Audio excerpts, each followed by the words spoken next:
तो hello guys, good morning, good afternoon, good evening. तो आज हम लोग जो है एक्चुअली हम लोगों ने डिस्कस किया था जो है करंट अफेयर्स जो है जनवरी के और फरवरी के जो है प्रीवियस लेक्चर्स में एक प्लेलिस्ट बनी होगी करंट अफेयर नाम से, उस पर आप लोग देख सकते हो जाके।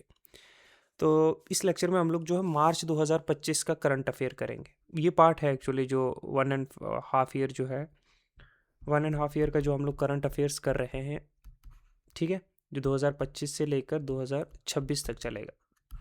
तो मार्च के जितने भी करंट अफेयर्स है वो हम लोग इस पूरे लेक्चर में डिस्कस करेंगे, ठीक है। इसमें जो है सबसे पहली न्यूज़ अगर हम देखें तो Israel forces conducted multiple drone strikes in Tyre Lebanon during March 2025। तो ये न्यूज़ थी, ये न्यूज़ है कि इसराइल ने जो है बहुत सारी ड्रोन स्ट्राइक्स की हैं टायरी में, लेबनान में। These strikes targeted vehicles and areas in Tyre district, often linked to Hezbollah operatives, amid ongoing border tensions post ceasefire. Ceasefire Lebanon और इसराइल में हो गई थी, उसके बाद जो है हिजबुल्ला जो है एक मिलिटेंट ऑर्गेनाइजेशन है जो इस एरिया में काम करती है, लेबनान, जॉर्डन, इसराइल, इधर, ठीक है। तो इनको टारगेट करने के लिए जो है इन्होंने जो है ये ड्रोन स्ट्राइक्स किए थे। On March 4 A drone strike hit A parked vehicle in जो है रशकेनिया, जो टायरी डिस्ट्रिक्ट है, किलिंग 1 पर्सन। ये हुआ 23 मार्च को, जो है 4 मार्च को ये हुआ। 23 मार्च को एक और स्ट्राइक हुई जिसने टारगेट की व्हीकल जो है ईतल शाब में, जो तायरा के क्लोज है। एक और बंदा यहाँ मारा गया। फिर 27 को एक कार पे ड्रोन स्ट्राइक हुआ मैरूब में, ठीक है, किलिंग हिजबुल्ला ऑपरेटिव हसन नीमा सबरी। तो आईडीएफ ने कंफर्म किया है कि वो सीनियर कमांडर को जो है टारगेट कर रहे थे हिजबुल्ला के। स्ट्राइक कंटिन्यू रही है नवंबर 2024 में जब सीज फायर हुआ था, उसके बाद भी जब जब इसराइल को जो है कोई इंटेल मिलती थी हिजबुल्ला के थ्रेट्स की। कैजुअलिटीज़ में मिलिटेंट्स भी मारे गए, सिविलियंस भी मारे गए। रिपोर्ट्स जो है जो लिबनीज मीडिया है उसके तहत, और आईडीएफ स्टेटमेंट्स ने भी कंफर्म किया ये ड्रोन्स ऑपरेशंस जो है उन्होंने किए हुए थे। अब हम लोगों मुझे ये सारी ड्रोन स्ट्राइक्स और ये कितने मारे गए, कौन मारा गया, ये इंपॉर्टेंट नहीं था। मैंने ये न्यूज़ किस लिए कवर की? ये न्यूज़ मैंने कवर की इसलिए कि हम लोग जो है लिबनान को देखना चाहता था कि ये कंट्री कहाँ पे है। अगर आप लिबनान को देखोगे तो लिबनान ये है, ये बॉर्डर एरिया है। रुको मुझे पेन चेंज करने दो। ये बॉर्डर एरिया लेबनान का, ठीक है। इसके इस तरफ जो है, इसके वेस्ट में जो है वो पड़ता है मेडिटेरेनियन सी। इसका कैपिटल का है बैरूट, ठीक है, बैरूत या बैरूट या बैरत, जैसे भी आप पढ़ना चाहो, ठीक है। तो ये लिबनान है। इसके जो है ईस्ट में जो है और नॉर्थ में क्या है, सीरिया है, ओके। इसके साउथ में जो है ये है इसराइल। इसराइल और पैलेस्टाइन की जो बाउंड्री है वो ये है, ठीक है। यहाँ सीरिया है, साउथ में जो है इसराइल है, ओके, और ईस्ट में जो है वो सीरिया है, ठीक है, और वेस्ट में जो है वो क्या है, मेडिटेरेनियन सी है, और नॉर्थ में भी जो है वो सीरिया की कंट्री है। तो ये कंट्री जो है इसकी नेबरिंग स्टेट्स है, ठीक है। तो ये मेरे बताने के लिए जो है ये न्यूज़ कवर कर रहा था। नेक्स्ट जो है न्यूज़ है वो है कि नासा के एस्ट्रोनॉट जो है सुनीता विलियम्स, ये बहुत सारा बार न्यूज़ में था, और बुच विलमोर जो है वो वापस आ चुके हैं अर्थ पे, ठीक है। कब? मार्च 2025 में, after N extended stay on international space station पे जो है रहने के बाद। एक्चुअली ये जल्दी वापस आने की वाले थे, कुछ टेक्निकल ग्लिचेस की वजह से उन्हें काफ़ी देर रहना पड़ गया। ये मिशन जो है ओरिजिनली 8 से 10 दिन की प्लान था कि हम लोग आईएसएस पे जाएंगे जो स्पेस स्टेशन है, और 8-10 दिन में ये वापस आ जाएंगे, सुनीता विलियम्स और बुच विलमोर। लेकिन कुछ प्रॉब्लम्स की वजह से अब्रोड जो बोइंग जो स्टारलिंक स्पेस क्राफ्ट था वो लॉन्च हुआ था जून 2024 में, और स्ट्रेच टू 286 दिन रहना पड़ गया। टेक्निकल इशू जैसे थ्रस्टर की कुछ प्रॉब्लम्स थी, ठीक है, और हीलियम्स लीक हो रहा था, हीलियम फ्यूल, ओके। और इसको leading to NASA to return Starlink empty and bring home via SpaceX crew जो है ड्रैगन कैप्सूल जो है वो स्पेस एक्स, पता है ना, ये एक वो एलोन मस्क की कंपनी है। तो स्टार लाइनर है वो वापस आया। बहुत सारी प्रॉब्लम्स हो गई और 286 दिन रहना पड़ा इन लोगों को स्पेस स्टेशन में, जो 8 से 10 दिन का था, ठीक है। तो ये नासा का ऑपरेशन था। और स्पेस एक्स जो है, एक्स का जो क्रू है ड्रैगन कैप्सूल, उसके थ्रू जो है इन्हें घर वापस लाया गया। मिशन की टाइमलाइन देखो तो मिशन लॉन्च हुआ था जून 5 2024 में। किस पे? बोइंग जो स्टारलिन था, फॉर टेस्टिंग फ्लाइट टू जो इंटरनेशनल जो स्पेस स्टेशन पे। अब स्टे जो है एक्सटेंड हुआ मल्टीपल टाइम, पहले अगस्त 2024 हुआ, फिर अर्लियर 2025 हुआ, फिर लास्ट में मार्च 2025 में जो है स्पेस एक्स ने जो है शेड्यूल किया, एंड क्योंकि स्टारलाइनर में इशू आ गया था। Undocking from ISS on March 18 मार्च को वहाँ से निकले, splashing down into gulf of जो मैक्सिको जो है फ्लोरिडा के कोस्ट में, वहाँ जाकर जो है इनकी लैंडिंग हुई। कुछ की अचीवमेंट देखें तो विलियम्स और जो विलमोर थे, इन्होंने कंडक्ट किए बहुत सारे एक्सपेरिमेंट्स, मेंटेनेंस किया, स्पेस वॉक किया, इन्होंने स्पेस में चल के आए। विलियम्स सेट ए रिकॉर्ड के विद 62 आवर अक्रॉस 9 स्पेस वॉक्स। उसका करियर जो है टोटल टू 608 दिन वो स्पेस में रही है, इससे पहले भी गई है। अच्छा, they travel 121 million miles orbiting earth. Earth के अराउंड कितनी बार ऑर्बिट किया? 4576 टाइम जो ऑर्बिट मतलब घूमे अर्थ के चारों तरफ। अच्छा, transition from testing pilot to full ISS crew. Post return update both underwent, दोनों का अब इतने अरसा कोई स्पेस में रहेगा तो उनका मेडिकल चेकअप होगा ना, होस्टिंग पोस्ट स्प्लैश डाउन में। बाई जनवरी 2024 विलियम्स जो है वो रिटायर करती है नासा से आफ्टर दिस थर्ड फ्लाइट, तो अब लोग रिटायर हो गई। तो ये इंटरनेशनल स्पेस स्टेशन के बारे में हम लोग थोड़ा सा डिस्कस कर लेते हैं कि क्या है। देखो, इंटरनेशनल स्पेस स्टेशन ना, एक हमने few kilometres from the earth जो है, एक हवा में जो है, जो अर्थ के अराउंड ऑर्बिट करती है, एक ऐसा स्टेशन बनाया हुआ है, एक आर्टिफिशियल सैटेलाइट है, ठीक है, जो अर्थ के अराउंड जो है घूमती है। एक मॉड्यूलर स्पेस स्टेशन है, इंटरनेशनल जो है साइंटिफिक रिसर्चेस के लिए, स्पेस के एक्सप्लोर करने के लिए, वहाँ को बहुत सारी चीज़ें देखने के लिए, ठीक है। ये लॉन्च किया गया था 1998 में, ठीक है। तो इन इंटरनेशनल जो स्पेस स्टेशन है ISS जो है वो होस्टेड कंटिन्यूस जो है ह्यूमन प्रेजेंस सिंस 2000 से कंटिन्यूसली ह्यूमन प्रेजेंस है वहाँ पे। कभी कोई स्पेस कभी कोई एजेंसी भेजती है अपने बंदे, जिसमें नासा है और रोस्कोमोस है, ESA है, जेक्सा है जापान का, CSA है ऑस्ट्रेलिया का है, जापान का, यूरोप का, अमेरिका का। तो ये मल्टीपल स्पेस स्टेशन जो भेजते हैं, ये अराउंड 400 किलोमीटर है एल्टीट्यूड में, मतलब अर्थ से जो 400 किलोमीटर ऊपर है। ये 16 बार अर्थ का डेली चक्कर लगाता है, 16 orbits daily, and support experiment जैसे माइक्रोग्रेविटी, बायोलॉजी, फिजिक्स और टेक्नोलॉजिकल डेवलपमेंट, इन सारी चीज़ों का जो है एक्सपेरिमेंट वहाँ पे किए जाते हैं, ठीक है। मैंने इमेज नहीं आप पुट आउट की, नहीं तो मैं इमेज आपको एक दिखा देता तो और ज़्यादा आपको क्लियरिटी आती, लेकिन आप फिर भी गूगल पे जाके सर्च करो इंटरनेशनल स्पेस स्टेशन, तो आपको दिखेगा। You can watch a video also how it works, how it orbits around the earth, and you will know all about the technicality. You won't know about the technicality actually. You are not in NASA or any space agency, but you will view how it works, how it orbits around the earth, and how it looks like, how the things that are attached to it, everything, and contribution of various countries. If you are more interested, even though it is not very much important, you can simply understand, or you can simply know then when it was launched in 1998. Human presence कब से है, तो you will know about around November 2000 से continuously human जो है involvement है वहाँ पे, लोग जाके रह रहे हैं, एक्सपेरिमेंट्स करते हैं, चाहे वो स्पेस रिलेटेड हो, चाहे वो अदर फील्ड्स ऑफ साइंस हो, नेचुरल साइंसेस हो। तो ये सारी चीज़ें ओके। तो ये था नेशनल जो है international space station. One thing you can do is you can actually go and search about India's contribution. I forgot to add that thing here, I am sorry for that. Okay okay, next देखते हैं। India ने launch किया है operation Brahma 2025 में। Brahma mission क्या है, important है, याद रखना। ब्रह्मा मिशन लॉन्च किया इंडिया ने 2025 में, किस लिए? ह्यूमैनिटेरियन एड प्रोवाइड करने के लिए और रेस्क्यू सपोर्ट प्रोवाइड करने के लिए। किसको? म्यांमार को, क्योंकि म्यांमार में 7.7 मैग्नीट्यूड का अर्थक्वेक आया है। कब? मार्च 28 को, जिसमें 2700 लोग मारे गए, ठीक है, मेनली इन जो है मंडले रीजन में। तो म्यांमार में अर्थक्वेक आया, उसको हेल्प करने के लिए, लोगों को रेस्क्यू करने के लिए, लोगों को शेल्टर प्रोवाइड करने के लिए, फूड प्रोवाइड करने के लिए, अदर जो ज़रूरतें हैं इतनी बड़ी क्राइसिस में, उसको प्रोवाइड करने के लिए इंडिया ने लॉन्च किया ऑपरेशन ब्रह्मा। ये बात याद रखना।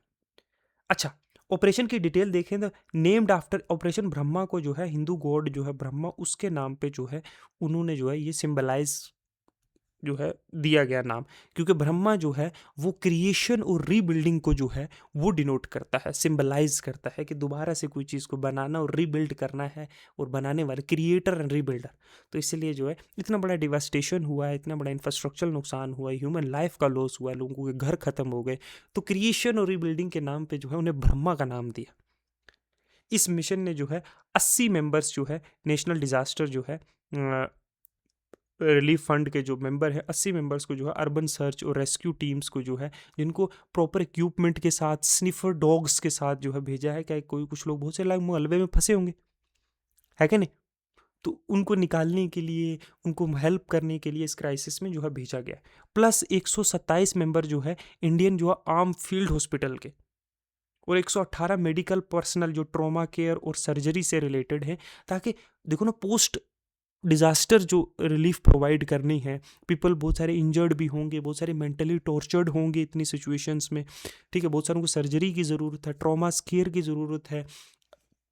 तो ये सारी चीज़ों के लिए इंडिया ने डिलीवर किया अराउंड 625 से 750 मैट्रिक टन ऑफ रिलीफ, जिसमें 6 एयरक्राफ्ट भर के गए थे C-130J विद मेडिसन, टेंट और water purifiers, 5 naval ships INS जो है सतपुरा, अच्छा सावित्री जो कैरी करे 40 टन जो कपड़े, कंबल, खाने पीने का सामान, जनरेटर्स, शेल्टर रहने के लिए, टेंट्स वेंट्स, ये सारी चीज़ें जो है उन्होंने म्यांमार के लिए प्रोवाइड किए। As a neighbouring country nation हम लोगों ने नेबरिंग किया, हमने तो तुर्की तक को दिया है। Even our and there are political ideologies में differ, but we will support. हमने अफगानिस्तान के लिए सेम किया था, ठीक है। तो ये याद रखना है, अफगानिस्तान में जब हुआ तो हमने कौन सा मिशन भेजा था, उसका नाम क्या था। जब हमने तुर्की में हुआ था ऐसा सेम डिजास्टर, तब क्या किया था, कौन सा मिशन भेजा था, याद है, ठीक है।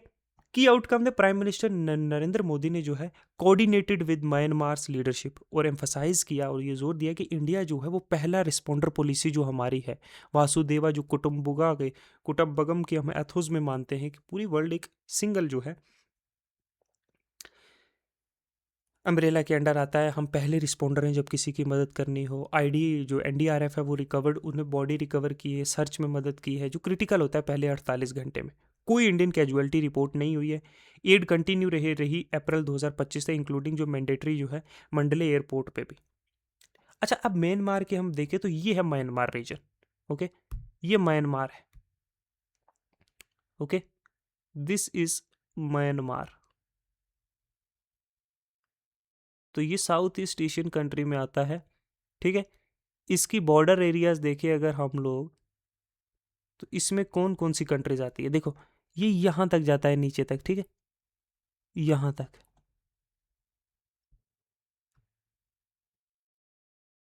इसमें जो है थाईलैंड एक कंट्री आती है जिसकी कैपिटल क्या है, ये थाईलैंड जो है इसकी एक नेबरिंग स्टेट है जिसकी कैपिटल है बैंकॉक, आपने सुना होगा बहुत बार, ठीक है। ये थाईलैंड यहां तक है, ये देखो। इसका फिर इससे दूसरी कैपिटल आती है इसकी, सॉरी इसकी नेबरिंग स्टेट वो है लाओस, ओके। लाओस यहाँ पे है, ये देखो ये लाओस जो है ये भी इसकी नेबरिंग स्टेट है। तो बैंकॉक एक है, दूसरी लाओस है जो वेस्ट में पड़ती है। अच्छा, नॉर्थ में जो है और नॉर्थ ईस्ट में जो है ये है चाइना, ठीक है। चाइना तीसरी कंट्री इसकी नेबरिंग स्टेट है, चाइना, लाओस, थाईलैंड, और इधर से जो है हल्का सा पार्ट इसका कुछ बांग्लादेश के साथ भी कनेक्ट होता है, ओके। ये बॉर्डर है बांग्लादेश की इंडिया के साथ, ठीक है। और फिर जो है इंडिया जो है, इंडिया इसका एक जो है नेबरिंग स्टेट है, ओके। तो इंडिया, बांग्लादेश, चाइना, लाओस और थाईलैंड, ओके। इंडिया के साथ जो है मणिपुर, नागालैंड और अरुणाचल की कुछ बाउंड्रीज जो है ये इनके साथ, मिजोरम, मिजोरम की ये जो है बाउंड्रीज जो है ये म्यांमार के साथ कनेक्ट होती है, ठीक है। तो ये था पूरा मैप जो है बांग्लादेश का, ओके। नेक्स्ट चलते हैं हम लोग नेबरिंग अगर कंट्रीज की बात करें तो म्यांमार शेयर करती है लाइन बाउंड्रीज 5 कंट्रीज के साथ। टेलिंग जो है 5000, टैली अगर देखें 5876 किलोमीटर की बाउंड्री, जिसमें इंडिया जो है 1463 किलोमीटर की नॉर्थ वेस्ट बाउंड्री शेयर करती है। स्टेट लाइक मिजोरम अरुणाचल प्रदेश ये जो है इनके साथ आता है, नागालैंड, मणिपुर वो है। अच्छा, बांग्लादेश के साथ 193 किलोमीटर वेस्ट में, चाइना के साथ 2185 किलोमीटर नॉर्थ और नॉर्थ ईस्ट में, लाओस के साथ, थाईलैंड के साथ इट हैज़ ऑल्सो 1930 किलोमीटर जो है कोस्ट लाइन है, अंडोमान सी और बे ऑफ बंगाल के साथ भी जो है ये बाउंड्रीज कनेक्ट करती है।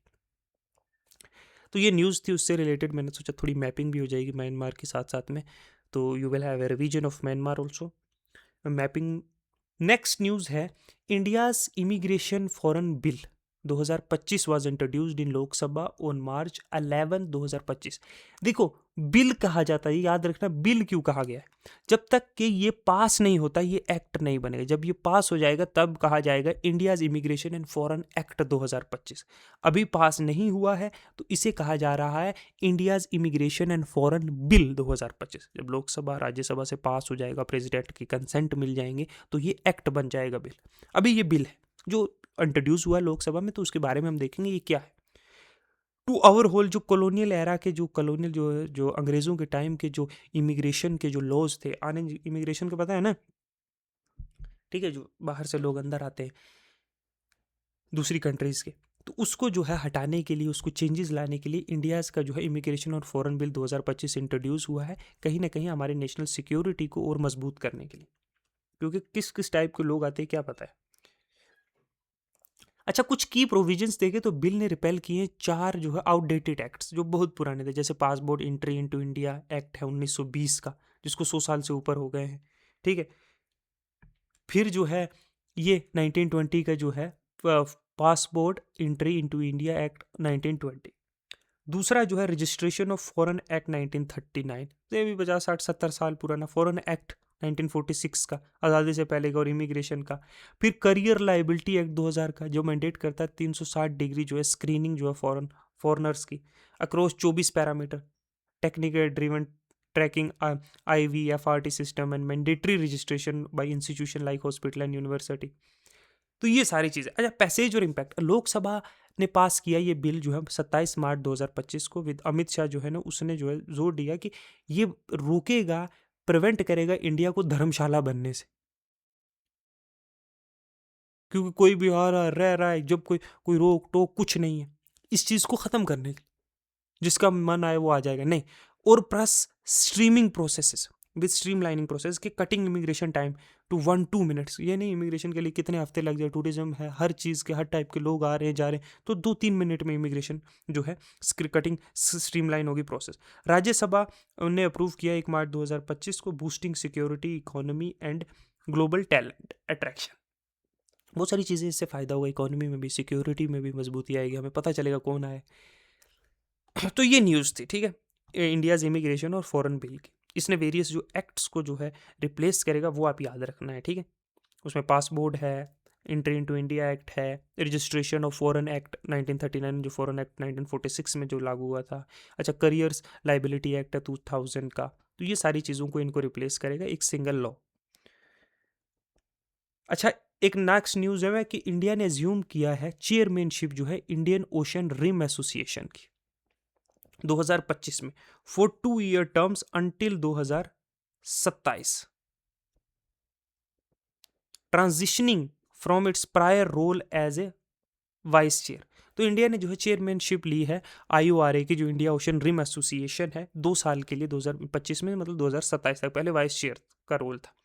अच्छा, IORA क्या है, इंडियन ओशन रिम एसोसिएशन क्या है, ये इंटर गवर्नमेंटल बॉडी है जिसमें 22 मेंबर स्टेट्स हैं और 12 डायलॉग पार्टनर्स हैं, जो इंडियन ओशन है ना उसके आसपास की जो कंट्रीज है, ठीक है। इसमें ट्रेड जो फोकस करता है ट्रेड पे और सस्टेनेबल डेवलपमेंट। अच्छा, सिक्योरिटी जो है इंडियन ओशन की, मैरीटाइम सिक्योरिटी जो है ओशन के अराउंड, डिजास्टर कोई होता है, सुनामी आती है, अर्थक्वेक आता है इस एरियाज में, तो ये होता है सिंस 1997।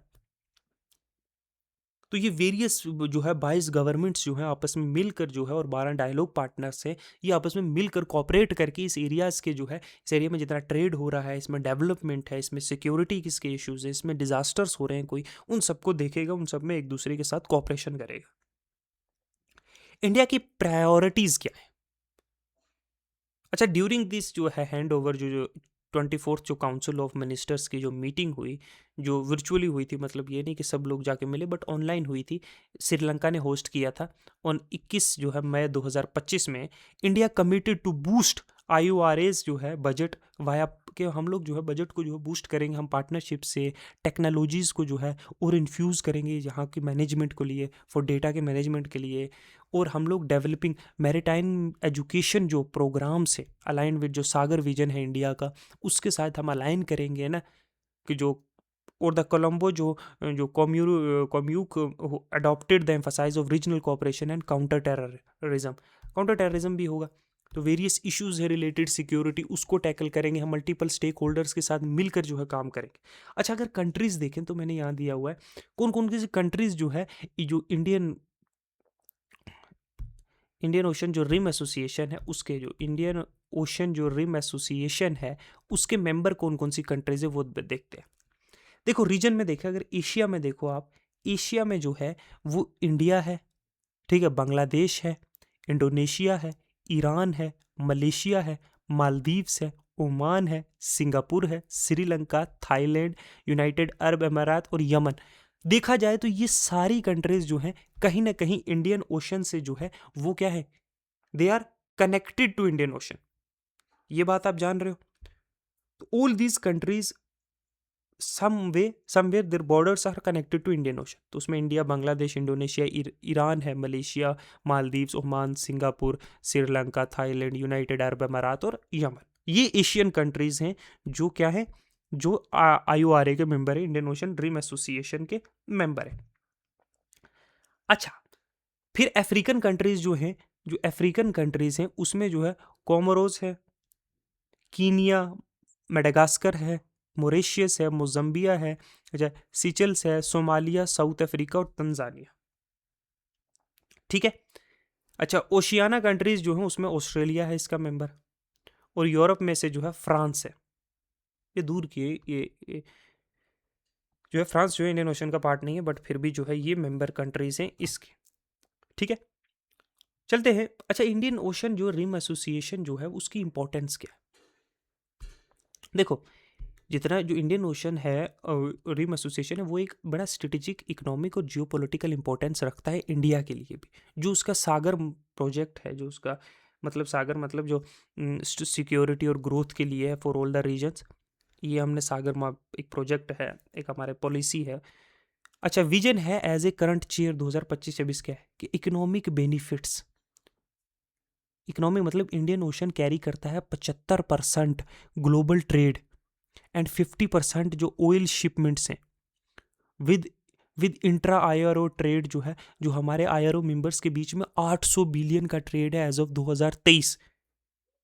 तो IRO कहीं ना कहीं बूस्ट करेगा इंडिया की जो ब्लू इकोनॉमी है, कि $1 ट्रिलियन+ की जो पोटेंशियल रखते हैं हम वाया ओशन, वाया वाटर्स जो हमारी, तो वो भी जैसे पिलर, जैसे फिशरी है जिसमें शिपिंग है, जिसमें टूरिज्म है, जिसमें तो इस तरीके के। तो ये इंडियन ओशन कोई छोटी मोटी बात नहीं है, it's a major economic hub. इसका बहुत पोटेंशियल भी है, already it is giving too much but it has more potential and it could help Indian economy to boost, to double triple their economy. Security और जियो politics के तहत से भी ये भी इंपॉर्टेंट है। अब ये जो है IRO जो है, जो इंडियन ओशन रिम एसोसिएशन है, ये काउंटर करता है जो लुटेरे हैं, पायरेसी को, जो टेररिज्म हो रहा है यहाँ पे, जो इलीगल फिशिंग होती है ना। तो इन सब को जो है अब दूसरी कंट्रीज के साथ मिलकर मैरीटाइम कोऑपरेशन के थ्रू ही हम टैकल कर सकते हैं और इसको एक सेफ स्पेस बना सकते हैं, ताकि और ट्रेड हो सके, और फिशी हो सके, और टूरिज्म हो सके। ठीक है, और free from major rivalries, excluding जो है पाकिस्तान को इससे बाहर निकाल के। इंडिया का जो लीडरशिप है वो कहीं ना कहीं एनहेंस करेगा सी लेन सिक्योरिटी और बैलेंस करेगा इन्फ्लुएंस, जैसे चाइना का जो इन्फ्लुएंस जो इंक्रीज होता जा रहा है इस रीजन में, उसको भी टैकल करेंगे।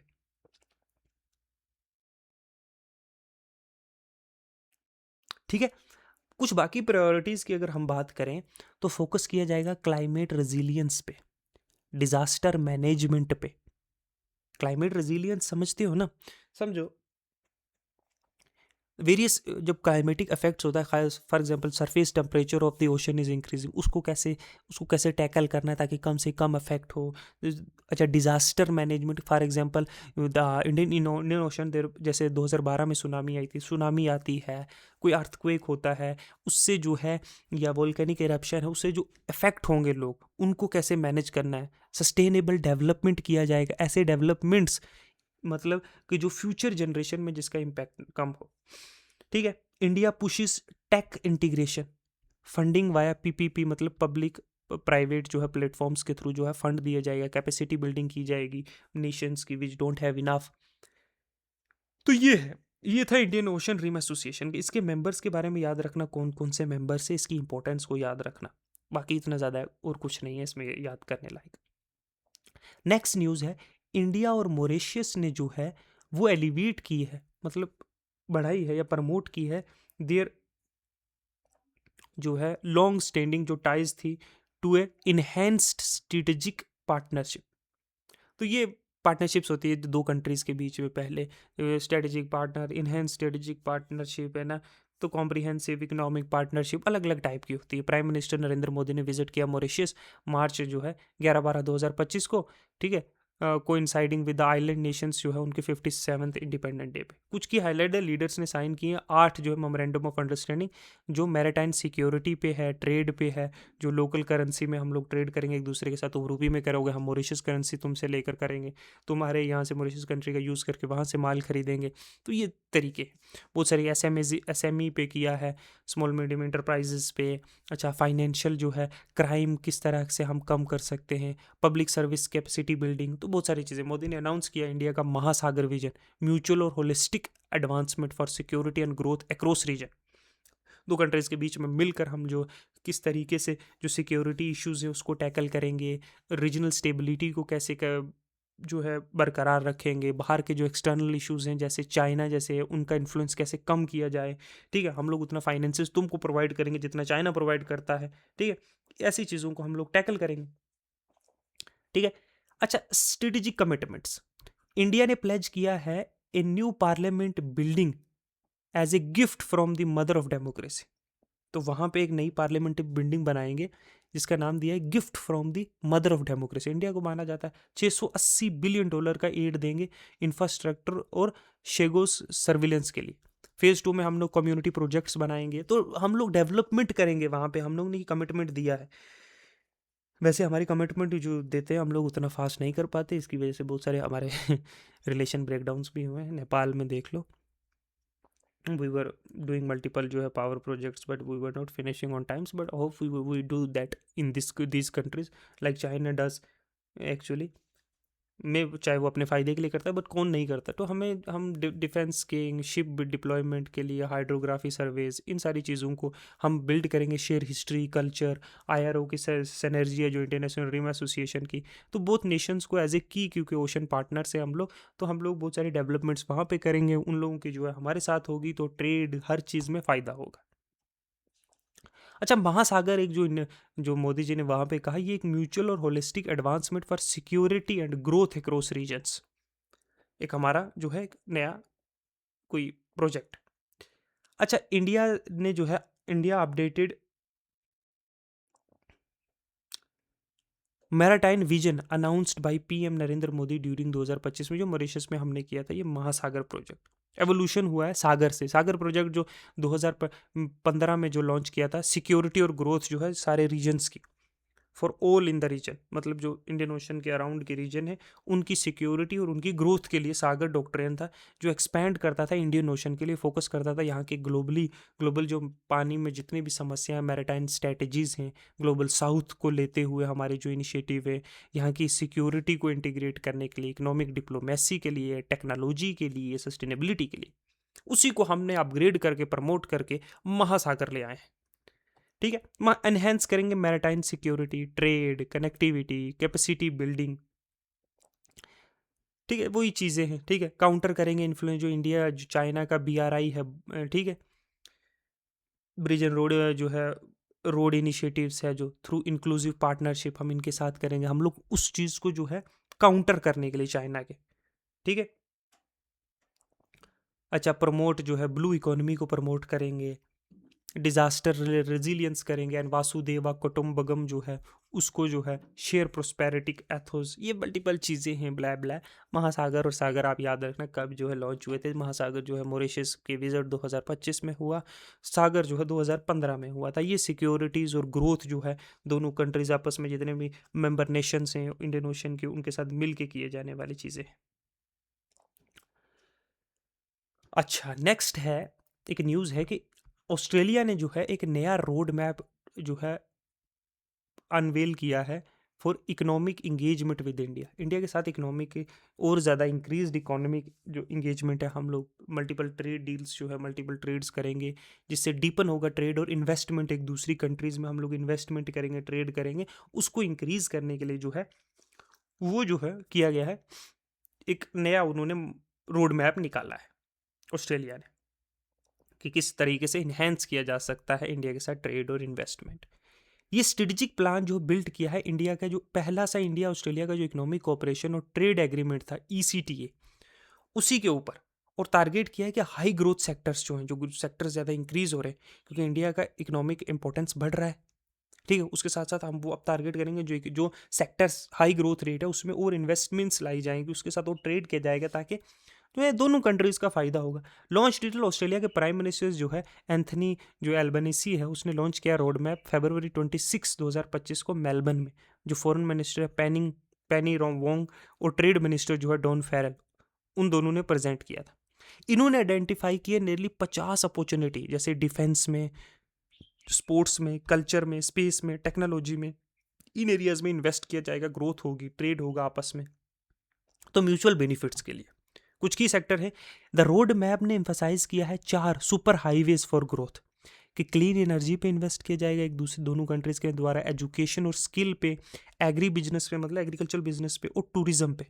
ये जो है कुछ सेक्टर्स हैं जो 4 हाईवे जो हाईवेज ऑफ ग्रोथ है, जहाँ पे ग्रोथ पोटेंशियल बहुत ज़्यादा है।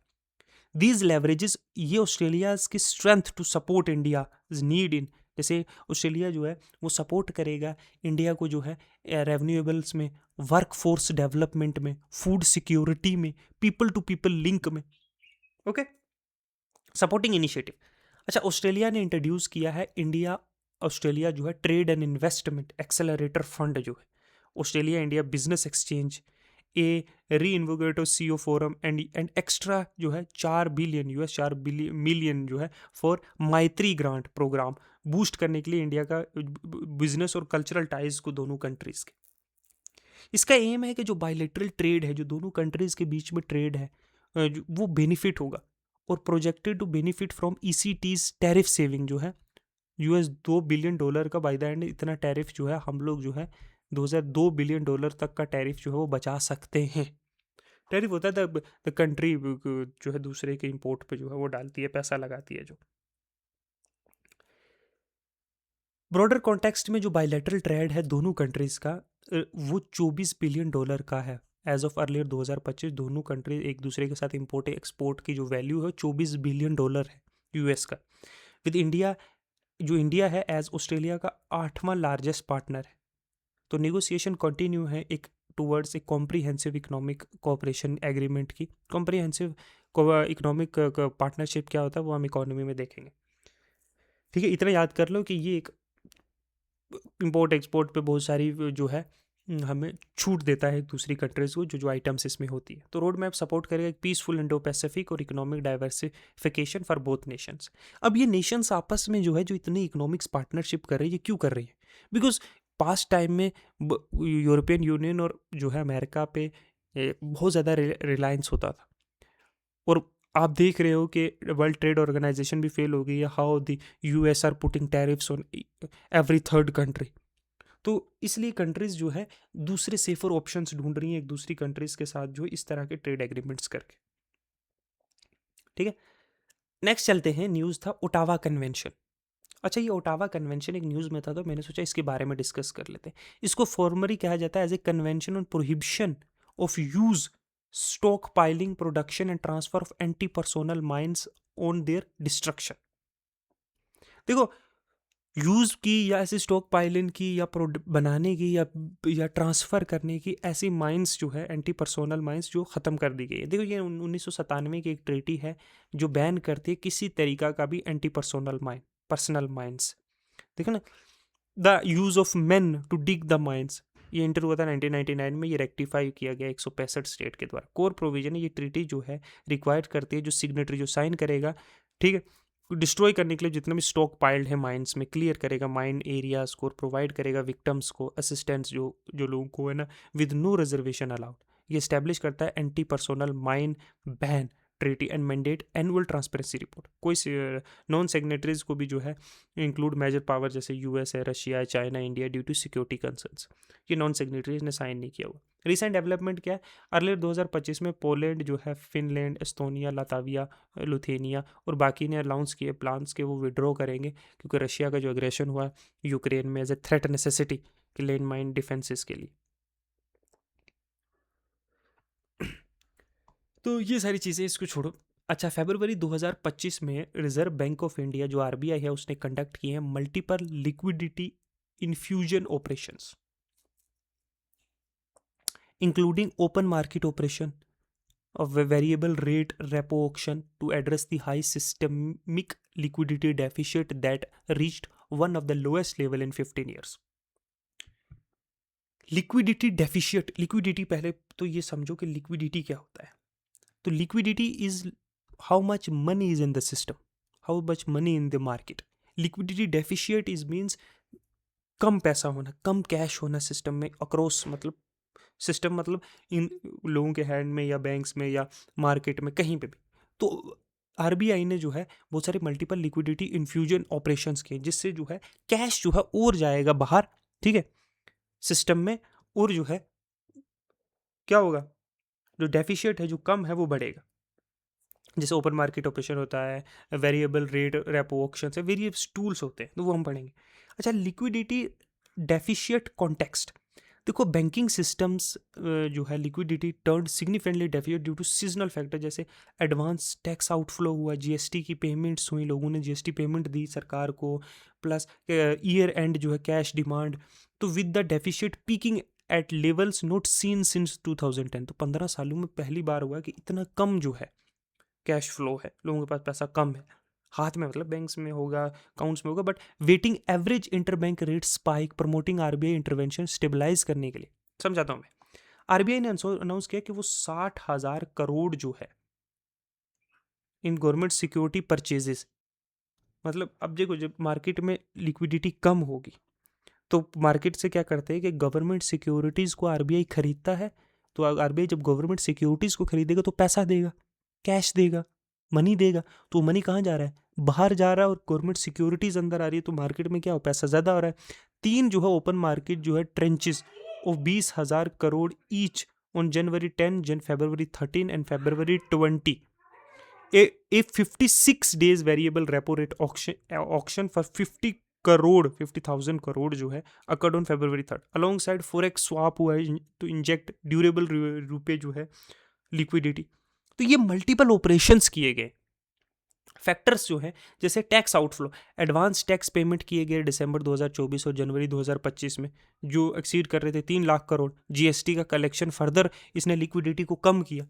देखो आपके पास 30,000 रुपये, आपने जीएसटी का भरा 30,000 रुपये, ठीक है, तो आपके हाथ से तो 30,000 चला गया ना सिस्टम में, गवर्नमेंट के पास। तो मार्केट में कम है ना। करेंसी इन सर्कुलेशन क्या होता है कि कितना पैसा सर्कुलेशन में है बैंक्स के पास, लोगों के हाथों में, ये ठीक। तो शार्प राइज हुआ है कैश की डिमांड का, क्योंकि फेस्टिवल त्यौहार आए, दिवाली, क्रिसमस, न्यू ईयर आने वाला था, और year start withdrawal pulled rupees out, इससे भी जो है मार्केट में कैश कम हुआ। फॉरेक्स इंटरवेंशन, आरबीआई की जो स्पॉट मार्केट है सेल, उसने भी रुपीज को ऑब्जर्व किया है ना, स्टेबलाइज करने के लिए रुपीज का जो कैपिटल इनफ्लो आउटफ्लो हुआ। Capital outflow means the amount of money जो है बाहर गया दूसरे में, कंट्रीज में, शेयर मार्केट से गया, जैसे कैसे प्रेशर्स, एडिशनल प्रेशर जो स्लो डिपॉजिट ग्रोथ, लोगों ने बहुत कम पैसा जमा किया, क्रेडिट एक्सपेंशन फ्रॉम आउटपोस्ट, तो वेरियस कारण से। अब ये सारी चीज़ें, ये बड़ी कॉम्प्लिकेटेड टर्म्स है, open market operation, reverse repo rate, ठीक है, फॉरेक्स क्या है, इंटरवेंशन, अच्छा करेंसी इन सर्कुलेशन या टैक्स आउटफ्लो। तो ये सारी चीज़ें आप लोग तभी कर पाओगे व्हेन यू विल आर जब जब फ्लुएंट हो जाओगे ना इकोनॉमी में, आप जब एक दो बार इकोनॉमी पढ़ लोगे, I will start the economy from this month's end, we will do economy comprehensively. अभी मैं मॉडर्न हिस्ट्री भी नहीं कर पा रहा हूँ। I was actually I am doing that articles के, हम लोग जो है जितने भी 1 से 395 आर्टिकल्स कर रहे हैं पर वीडियो पर में, तो उसमें मेरा काफ़ी टाइम जो है कंज्यूम हो रहा है। तो I am doing that also. I am current affairs भी करने पड़ रहे हैं मुझे, 4 2 4 दिन में 1 मंथ के करंट अफेयर हम लोग डिस्कस कर रहे हैं। बट इस मंथ के जो है एंडिंग तक मैं जो हम लोग इकोनॉमी के कॉम्प्रिहेंसिव जो है वो कोर्स लाऊंगा। शायद उसमें 40 से 50 लेक्चर्स हो सकते हैं, जिसमें हम लोग सारी डिटेल में करेंगे ये वेरियस टर्म्स क्या हैं, रेपो रेट क्या है, रिवर्स रेपो रेट क्या है, ओपन मार्केट ऑपरेशन क्या, आरबीआई के वेरियस टूल्स डिस्कस करेंगे, किस तरह से आरबीआई जो है कैश को जो है वो सिस्टम में इन्फ्यूज़ करता है, लिक्विडिटी को किस तरह से, लिक्विडिटी अगर ज़्यादा हो गई है मार्केट में उसको कम करता है, इंटरेस्ट रेट्स, मॉनेटरी पॉलिसी, अच्छा, ये सारी चीज़ों के बारे में हम लोग, बैंक रेट, सब चीज़ों के बारे में डिस्कस करेंगे। किस तरह से आरबीआई करेंसी छापता है, किस तरह से बेचता है, किस तरीके से जो है डिनोमिनेशंस की कैसे कैसे हैं, वो किस तरह से डिसीजंस होता है, ये सारी चीज़ें हम लोग डिस्कस डिटेल में करेंगे, वो बात के लिए। अच्छा, reserve bank of India employ a range of monetary policy tools to address liquidity deficit as seen in February 2025 amid 15 years का जो लो डेफिशिट हुआ था। तो आरबीआई जो है रेंज ऑफ जो मॉनेटरी पॉलिसी है, मॉनेटरी पॉलिसी मतलब rules related to the money, इतना याद रखो अभी फिलहाल।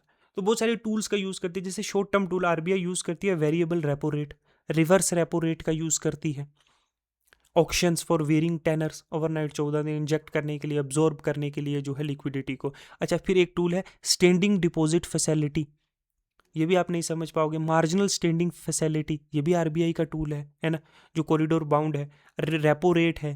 तो ये वेरियस है टूल्स हैं जो आप तभी पढ़ पाओगे जब इकोनॉमी को आप डिस्कस कर रहे हो। ड्यूरेबल जो है लिक्विडिटी टूल, जैसे ओपन मार्केट ऑपरेशंस, जिसमें आप जो है गवर्नमेंट सिक्योरिटीज़ और जो है उसको खरीदते बेचते हैं, बाइंग ऑफ गवर्नमेंट सिक्योरिटी। अगर हम मार्केट में पैसा डालना है तो हम सिक्योरिटीज़ को खरीदते हैं, गवर्नमेंट सिक्योरिटीज़ क्या होती है वो हम इकोनॉमी में समझेंगे।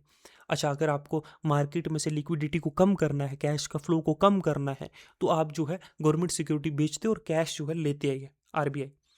ठीक है, बाइंग सेलिंग जो है इंडियन रुपीज़ में। अच्छा, विदाउट डिप्लीटिंग जो फॉरेक्स रिजर्व, ये क्या होता है ये भी हम पढ़ेंगे। जब मल्टीपल कंट्रीज़ का जो है आपने जो है करेंसी अपने पास रखी होती है, उसको भी फॉरेक्स रिजर्व कहते हैं। उसमें गोल्ड भी होता है, उसमें मल्टीपल चीज़ें होती है, तो फॉरेक्स रिजर्व भी जो है कि लाइबिलिटी नहीं होती है। ठीक है, क्रेडिबिलिटी है। अच्छा, कैश रिजर्व रेशो, ये भी एक चीज़ है जो अमाउंट ऑफ जो है रेशो जो है एक बैंक को जो है आरबीआई को देना पड़ता है बैंक को, कि आप इतना जो है कैश रिजर्व रखोगे आरबीआई में। ठीक है। अच्छा, स्टैट्यूटरी लिक्विड रेशो, ये भी एक चीज़ है, एलएएफ है। ठीक है, ये मल्टीपल चीज़ें जो हैं ये होती हैं। आरबीआई ये वेरियस टूल्स का यूज़ करता है मार्केट से लिक्विडिटी डेफिशिट और या लिक्विडिटीज अगर ज़्यादा होगी तो उसको कम ज़्यादा रखने करने के लिए। ओके।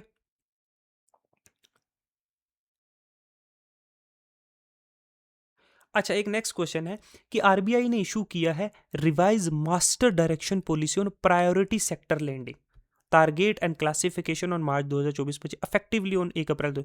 तो आरबीआई ने वेरियस गाइडलाइंस इशू की हैं किसको से रिलेटेड, प्रायोरिटी सेक्टर लेंडिंग से रिलेटेड, पीएसएल से रिलेटेड। क्या है पीएसएल?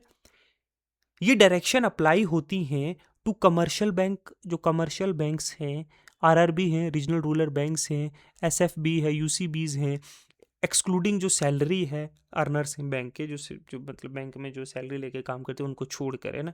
ठीक है, रिप्लेसिंग जो 2020 की गाइडलाइन से उनको हटा के, मतलब they raise loan limits for housing up to 35 lakh, renewable energy के लिए, एजुकेशन के लिए, पीएसएलई टारगेट के लिए। सेक्टर जो टारगेट किए जाते हैं वो है एग्रीकल्चर होल्ड्स 18% का मतलब, और 10% जो है स्मॉल और मार्जिनल फार्मर्स के लिए, जो मीडियम स्मॉल जो इंटरप्राइजेस हैं उनके लिए 7.5 for micro enterprises with expansion for weaker section. अच्छा, ये हाँ, फिर सोशल इंफ्रास्ट्रक्चर के लिए कंप्लायंस फ्रेमवर्क। मतलब ये क्या है, मैं आपको इधर समझाने के लिए आया था। Priority sector lending, priority sector lending जो है जो PSL है ये एक मैंडेट है जो रिजर्व बैंक के द्वारा दिया जाता है इन सब चीज़ों को। किस किस को? जो मैंने ऊपर बताया, मतलब commercial bank, RRB, SFB, UCBs और बड़े बड़े जो इंस्टीट्यूशंस है या बड़े बड़े जो कंपनीज है उनको कहा जाता है रिजर्व बैंक के द्वारा कि वो एलोकेट करेंगे फिक्स परसेंटेज अपने लोन्स का टू की अंडर डेवलप्ड सेक्टर्स।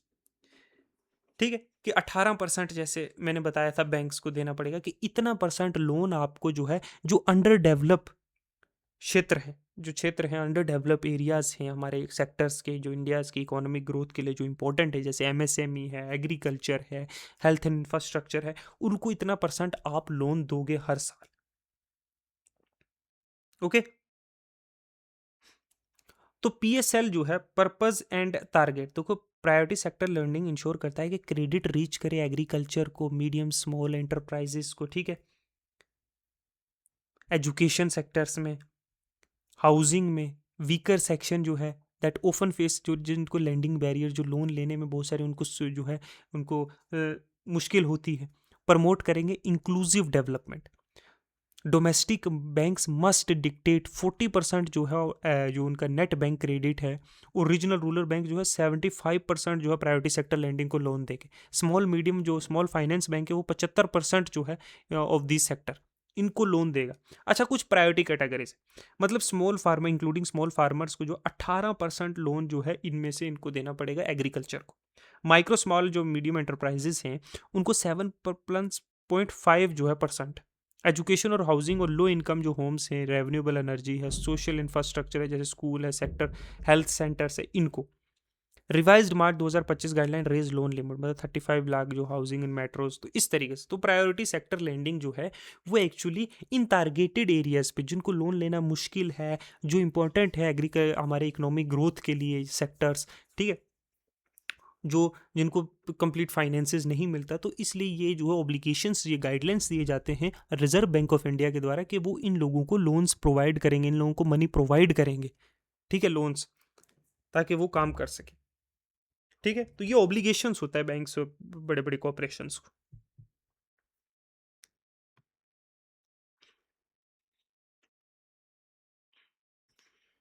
अच्छा, नेक्स्ट चलते हैं। यूनिफाइड पेंशन स्कीम, ये गारंटी पेंशन ऑप्शन है। यूनिफाइड जो पेंशन स्कीम है UPS, ये गारंटीड जो है ऑप्शन है सेंट्रल गवर्नमेंट एम्प्लॉयज़ के लिए अंडर जो नेशनल पेंशन स्कीम है। जो सेंट्रल गवर्नमेंट के जो नौकर हैं, जो उनकी सर्विस में है, उनके लिए अप्रूव्ड इन जो है अगस्त 2024 में अप्रूव हुआ था और ऑपरेशनलाइज हुआ अप्रैल 1 2025 में अंडर PFRDA। PFRDA क्या है बताओ, जल्दी बताओ PFRDA क्या है। अच्छा, ये मुझे बताना कमेंट में। Regulation notifications on March 2025 provided जो है बेनिफिट जो है ब्लेंडिंग क्या है ये देखो। इम्प्लॉय देखो, पेंशन जो है, जो यूनिफाइड पेंशन स्कीम है, इसमें इम्प्लॉय कंट्रीब्यूट करेगा 10% जो है अपनी बेसिक पे जो है उसकी, और प्लस जो DRS अलाउंस है DA है, और गवर्नमेंट ऐड करेगी 18.5% पेंशन, और ये जो है इक्वल कर देगा कहीं ना कहीं जो 50% जो उसकी एवरेज बेसिक पे थी लास्ट 12 साल में, जो 25 साल की 25+ साल की सर्विस में, ठीक है, प्रो रेट होता है 10 से 25 साल, तो उसमें जो है 10% इंप्लॉय करेगा, 18% गवर्नमेंट करेगी, minimum 10,000 per month for 10 years. Family pension जो है वो इज 60% ऑफ एम्प्लॉयज़ पेंशन, मतलब जितनी आपकी पेंशन थी उसकी जो है आपकी वाइफ, जब आप डेथ हो जाएगी आपकी वाइफ को 60% उसका मिलेगा। तो इस तरीके से इंक्लूडिंग जो इन्फ्लेशन इंडेक्स डियरनेस है, रिलीफ है, लंप सम जो ग्रेटिट्यूड है, 1/10 मंथली एनरोलमेंट का पर 6 month service without reducing pension, तो इस तरह का एक ऑप्शन है। एलिजिबिलिटी एंड ऑप्ट इन, अच्छा, जो कवर्स करता है new pension scheme covered central government employees on 1 March and new recruits, irrevocable system है फ्रॉम NPS। पहले पहले क्या होता था ना, ओल्ड पेंशन स्कीम एक है जिसमें क्या होता था कि ये तो बाद में बंद हो गई ना, तो उसमें क्या होता था कि सारा जो है एक बार आपने सर्विस की 20 साल 25 साल, उसके बाद जो है गवर्नमेंट सारा कंट्रीब्यूशन करती थी। न्यू पेंशन स्कीम में अब वैसा नहीं है, 10% ये करते हैं, साथ में 18% गवर्नमेंट करती है। यूनिफाइड पेंशन स्कीम है, ठीक है। यूनिफाइड पेंशन स्कीम जो है, इसने सर्विस इम्प्लीमेंटेशन हर्डल्स इसमें भी आए, बड़ी रुकावटें आई हैं, है ना। कुड नॉट इम्पैक्टेड जो इफेक्टिवनेस थी सेंट्रल गवर्नमेंट एम्प्लॉयज़ की, फिजिकल स्ट्रेन भी, क्योंकि रीजिंग गवर्नमेंट कंट्रीब्यूशन जो 14% था उससे 18% कर दिया, और जो बेसिक पे थी, एक आदमी की बेसिक पे है, समझ लो 100 रुपये है बेसिक पे, प्लस डियरेस्ट अलाउंस है 100 रुपये, मान लो 200। तो अब गवर्नमेंट को जो है 18% पे करना पड़ेगा इसमें से, ठीक है। 36 रुपये जो है गवर्नमेंट को पे करने पड़ेंगे, ठीक है। 10-20 रुपये वो करेगा, तो इस तरीके से मिलाया जाता है। एस्टिमेटेड जो है 6,250 करोड़ जो है एनुअल बर्डन है, जो जो बजट पे पड़ता है। कंप्लीटिंग प्रायोरिटीज है, इंफ्रास्ट्रक्चर है, वेलफेयर पे काम नहीं कर सकता। लॉन्ग टर्म जो सस्टेनेबिलिटी है वो डिपेंड करता है इकोनॉमिक ग्रोथ, आउटपेसिंग पेंशन लाइबिलिटीज जो है इतनी, वो भी तो कवर करनी थी। तो बहुत सारी इश्यूज हैं जिसमें अर्ली रिटायर्स जो है ऑफ्टन जो वॉलंटियर करते हैं पोस्ट 25 साल की सर्विस के बाद, ठीक है। अच्छा, अडॉप्टेशन बैरियर्स भी थे बहुत सारे, पॉलिटिकल रिस्टेन भी थे, अपोजिशन रूल जो फेवर करती थी ओल्ड पेंशन स्कीम्स पे। अच्छा, ये नई पेंशन स्कीम लाई गई, तो इससे जो है ये बहुत सारे इश्यूज हैं। इसको भी हम डिस्कस करेंगे इकोनॉमी में बहुत तरीके से। तो पीएफआरडी का मतलब एक्चुअली जो पेंशन रेगुलेटरी और डेवलपमेंट अथॉरिटी है, ये एक इंडिया की स्टेशनरी अथॉरिटी है जो पेंशन सेक्टर्स को जो है रेगुलेट करती है। 2003 में स्टैब्लिश की गई थी। पीएफआरडीए एक्ट 2013 के अकॉर्डिंग चलती है, इम्पावर की जाती है। इसके कोर फंक्शन क्या है, ये प्रमोट करती है ओल्ड एज जो है इनकम सिक्योरिटी। ये वेरियस जो है चाहे वो नेशनल पेंशन स्कीम है, एनपीएस है, या अटल योजना है, यूनिफाइड पेंशन स्कीम है, प्रमोट करती है, प्रोटेक्ट करती है सब्सक्राइबर्स को। देखो ये मनी जो है वेरियस जगहों पे इन्वेस्ट करती है, सिक्योरिटीज़ में, गवर्नमेंट सिक्योरिटीज़ में, गवर्नमेंट, तो वहाँ से जो है इनकम जनरेट करती है। इस तरीके से पेंशन के जो है दी जाती है। फॉर्मुलेट इन्वेस्टमेंट गाइडलाइन अप्रूव करती है, स्कीम्स को इंश्योर करती है, प्रोविडेंट फंड्स मैनेजमेंट को, बहुत सारी ग्रीवियंस डिस्प्यूट्स जो हैं वो हैंडल करती है। तो बहुत सारी चीज़ें। अच्छा, एक थोड़ा ही बचा है। मिनिस्ट्री ऑफ इलेक्ट्रॉनिक्स और इंफॉर्मेशन टेक्नोलॉजी जो माहिती है उसने नोटिफाई किया इलेक्ट्रॉनिक कंपोनेंट मैन्युफैक्चरिंग स्कीम। कब? 8 अप्रैल 2025 में। फॉलोइंग जो है कैबिनेट का अप्रूवल आया मार्च 27-28 में। तो इसने 22,919 करोड़ जो है 6 साल के लिए सेंक्शन किए, ये न्यूज़ में था।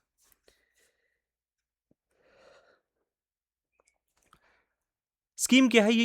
ईसीएमएस क्या है?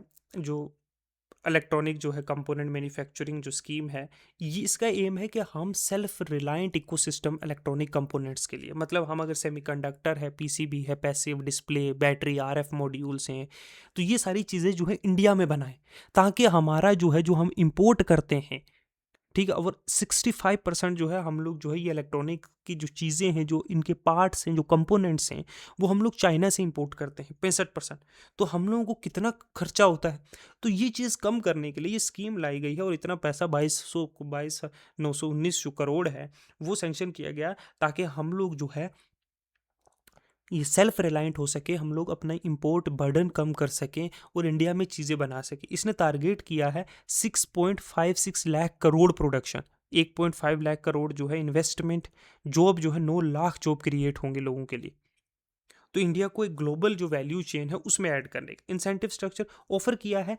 25% जो है कैपिटल जो एक्सपेंडिचर होगा, है ना, जो सब्सिडी दी जाएगी गवर्नमेंट के द्वारा, जो हम लोग मतलब मशीन्स प्लांट्स जो लगाएंगे, ठीक है। 33% for new sprint areas, 4 to 6 पर टर्न ओवर लिंक इंसेंटिव। तो बहुत सारी इनिशिएटिव्स, बहुत सारी सब्सिडीज दी जा रही हैं, ताकि हम लोग अपने प्लांट्स, अपनी मशीनें यहाँ लगाएं, अपने जो है कंपोनेंट्स यहाँ इंडिया में तैयार करें, जिससे हमारा इंपोर्ट बर्डन कम हो। और खासकर ऐसी कंट्री से जिसके साथ हमारे कनेक्शंस भी इतने अच्छे नहीं हैं, चाइनाज के साथ, हम क्यों उस पर डिपेंडेंट हो अपने इलेक्ट्रॉनिक इंफ्रास्ट्रक्चर के लिए? Because if you see this period now it's heavy reliant on जो है technology and electronics and technology, तो हमें उसमें जो है इंडिपेंडेंट होना पड़ेगा। अच्छा, बायोटेक्नोलॉजी इंडस्ट्रीज जो है एक न्यूज़ है, assistance council released the India's bio economic report. Bio economic report आई है, इसमें बायो इकोनॉमी जो है वो, bio economy is the economy which is जो है हमने जो प्लांट्स बेस्ड जो है चीज़ों से जो है हम रीच के जो हमने क्रिएट की, वो रीच कर चुकी है 165.7 बिलियन 2024। 16 फोल्ड सर्ज हुआ है, मतलब 16% जो है बढ़ा है। फ्रॉम 10 बिलियन से 165 बिलियन की इकोनॉमी हो चुकी है। कंट्रीब्यूट कर दिए जो 4.25% जीडीपी को, विद 17.9 जो है CAGR ओवर 4 साल। हमारा टारगेट है कि हमें बायो इकोनॉमी को जो है 300 बिलियन का करना है by 2023। 10,000 biotech startups, health care में, एग्रो बायोटेक में, क्लीन एनर्जी में, ग्रोथ ड्राइवर।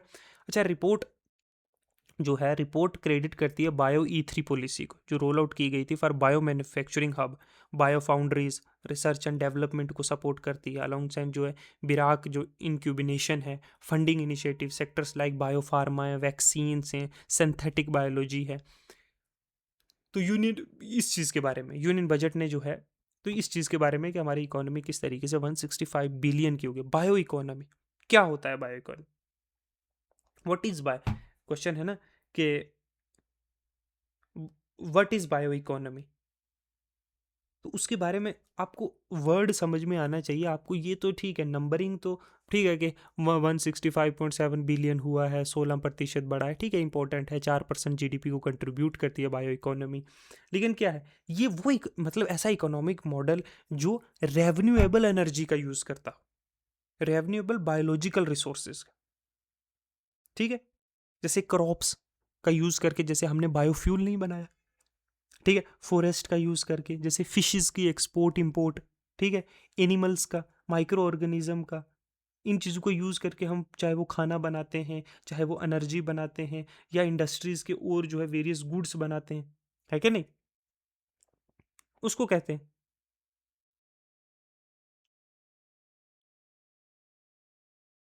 समझ में आया? मतलब कुछ भी, किसी भी चीज़ का प्रोडक्शन, यूटिलाइजेशन जो है, ठीक है, उससे होता है। इससे हम सर्कुलर इकोनॉमी का भी जो है बहुत फ़ायदा होता है, रीयूज़ हो सकता है, बहुत सारे बेनिफिट्स है। मतलब अगर आप मैं आप समझाने जाऊँ तो बहुत ज़्यादा है, पोटेंशियल बहुत है बायो इकोनॉमी में।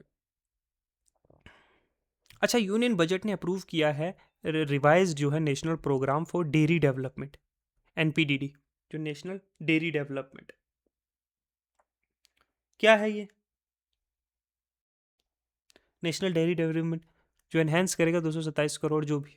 अच्छा, ऑब्जेक्टिव देखिए, ये एक सेंट्रल सेक्टर स्कीम है। सेंट्रल सेक्टर स्कीम मतलब 100% funded by centre.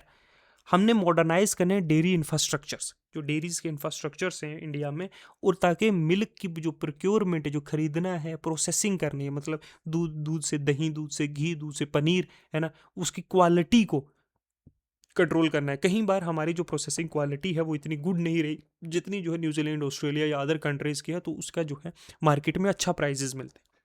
Rural economy को, रूरल इनकम को इंक्रीज होगा अगर हम इकोनॉमी, मिल्क की प्रोडक्शन, प्रोक्योरमेंट जो है, प्रोसेसिंग और क्वालिटी कंट्रोल जो करेंगे, तो रूरल इनकम इंक्रीज होगा। बिकॉज मिल्क इज मोनली मेनली जो है रूरल एरियाज बेस्ड जो है एक सोर्स ऑफ इनकम है। स्पेशली वुमेन जो 70% जो है इस डेयरी के वर्क फोर्स में काम करती हैं, उनकी भी लिविंग कंडीशन तो होगी। इसका एम है कि हम 10,000 नए गाँव जो है, न्यू विलेजेस जो है, डेयरी कोऑपरेटिव्स बनाएंगे। 2 मिल्क प्रोड्यूसिंग कंपनीज जो है, एमपीसीज, वो क्रिएट करेंगे। Fund milk chilling plants, testing lab जो है, सर्टिफिकेशन सिस्टम जो है, प्रोटाइज जिसमें north east, hilly areas, UTs, तो हम प्रोक्योरमेंट ताकि खरीद सके और उसको प्रोसेस इजिली कर सके। तो जब हम खरीद पाएंगे और प्रोसेस कर पाएंगे, वैल्यू ऐड करेंगे ईच स्टेज पे, वहाँ की टेस्टिंग लैब्स होंगी, चिलिंग प्लांट्स होंगे, सर्टिफिकेशन सिस्टम होगी, तो इससे जो मिल्क प्रोड्यूसिंग इंडिविजुअल है उसकी इनकम इंक्रीज होगी कि नहीं। कंपोनेंट बी इसमें है डेयरी थ्रू कॉपरेशन, मतलब जापान का कोलैबोरेशन हुआ है फॉर प्रोडक्शन के लिए, प्रोसेसिंग, मार्केटिंग, नो स्टेट्स में। इम्पैक्ट क्या होगा? प्रायर एंड जो नेशनल जो प्रोक्योरमेंट था, जो डेयरी डेवलपमेंट था, प्लान था, उसका क्या था कि वो एड कर रहा था 18.74 लाख फार्मर्स को, ठीक है। एडिंग जो है 100.95 लाख जो है लीटर्स पर डे प्रोक्योरमेंट, इतना हम लोग खरीद रहे थे। 100.959 जो 100.95 जो है लाख लीटर का, और 30,000 जॉब्स जो थे। रिवाइज वर्जन कहीं ना कहीं जो है 3-3.5 लाख की जो है एम्प्लॉयमेंट वो है प्रोवाइड करेगा। इंडिया का डेयरी सेक्टर का बेनिफिट जो है मल्टीपल गवर्नमेंट इनिशिएटिव को जाएगा, सिर्फ रिवाइज्ड, ठीक है। जैसे इसमें और भी बहुत सारे जो है प्लान्स थे, जैसे वाइट रेवोल्यूशन 2.0। आप मुझे कमेंट में बताओगे वाइट रेवोल्यूशन पहला कब हुआ था? 2.0 तो जो है 2024 में लॉन्च किया गया 5 ईयर के प्लान के साथ। इसका टारगेट था कि हम जो है डबल करेंगे मिल्क प्रोक्योरमेंट, ठीक है, टू 1 पॉइंट जो 1,007 लाख केजी पर डे, मतलब इतना खरीदेंगे हम लोग हर साल। एंड स्ट्रेंथनिंग 46,000 जो है existing months and emphasise women led dairies. Infrastructure fund करेंगे हम जो है animal husbandry infrastructure development fund जो अप्रूव की गई, जिसमें 465 प्रोजेक्ट्स थे, जिसमें 21,562 था। नंबर याद रखने के लिए नहीं, किसके लिए ये इंफ्रास्ट्रक्चर बनाया? प्रोसेसिंग के लिए, फीडिंग के लिए, वैक्सीन्स के लिए। नेशनल डेयरी डेवलपमेंट बोर्ड बनाया गया, उसने इन्वेस्ट किया 41 लाख करोड़। किसमें? प्रोक्योरमेंट में, खरीदने के लिए दूध। अच्छा, उसको चिलिंग ठंडा रखने के लिए लैब्स 28 स्टेट्स में। डिजिटल और जेनेटिक जो है इनिशिएटिव, ठीक है, जिसने डिजिटाइज किया जो 35 crore plus animals for traceability. IVF lab बनाई गई फर्टिलिटी के लिए। रीजनल सेंटर प्रमोट किए गए ब्रीडिंग इंप्रूवमेंट के लिए। किसान क्रेडिट कार्ड जो है वो देखो 4.56 मिलियन डेयरी फार्मर्स के पास था। Free vaccine targets. तो मल्टीपल जो है चीज़ें जो है वो लाई गई ताकि हम लोग मिल्क की प्रोडक्शन, प्रोक्योरमेंट और उसको वैल्यू एडेड कर पाएँ हर स्टेज पे, ताकि वो एक्सपोर्ट के जो है काबिल हो सके। ठीक है, ना सिर्फ इंडिया के यूज़ के लिए बट अक्रॉस जो है दूसरी कंट्रीज़ के लिए, अक्रॉस बॉर्डर्स पे। तो इसके लिए जो है मल्टीपल डेयरी प्रोजेक्ट्स लाए गए। तो ये एक रिवाइज मॉडल था नेशनल डेयरी डेवलपमेंट बोर्ड। इसमें आप एक वाइट रेवोल्यूशन याद रखना, दूसरा याद रखना वाइट रेवोल्यूशन 2.4, फिर डेयरी इंफ्रास्ट्रक्चर फंड्स, उसमें याद रखना है एनिमल जो है हस्बेंड्री इंफ्रास्ट्रक्चर डेवलपमेंट फंड। ठीक है, इसका क्या है? तो ये छोटी छोटी चीज़ें कुछ याद रखने की है। ठीक है,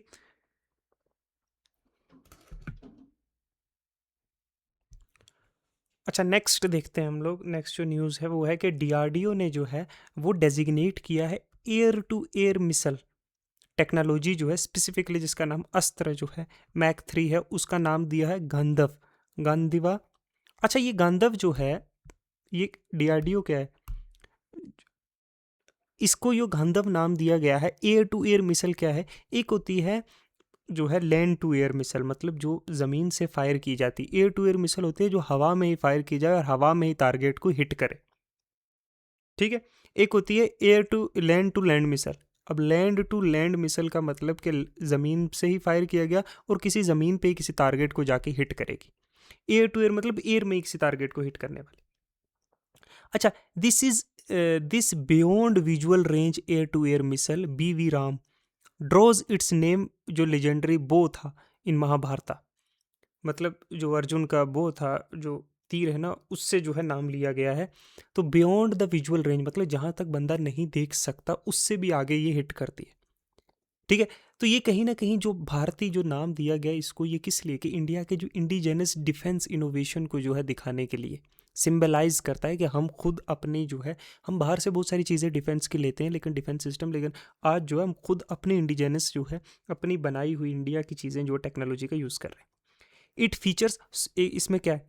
एक तो सॉलिड फ्यूल डक्ट है, रैम जेट प्रोपल्शन।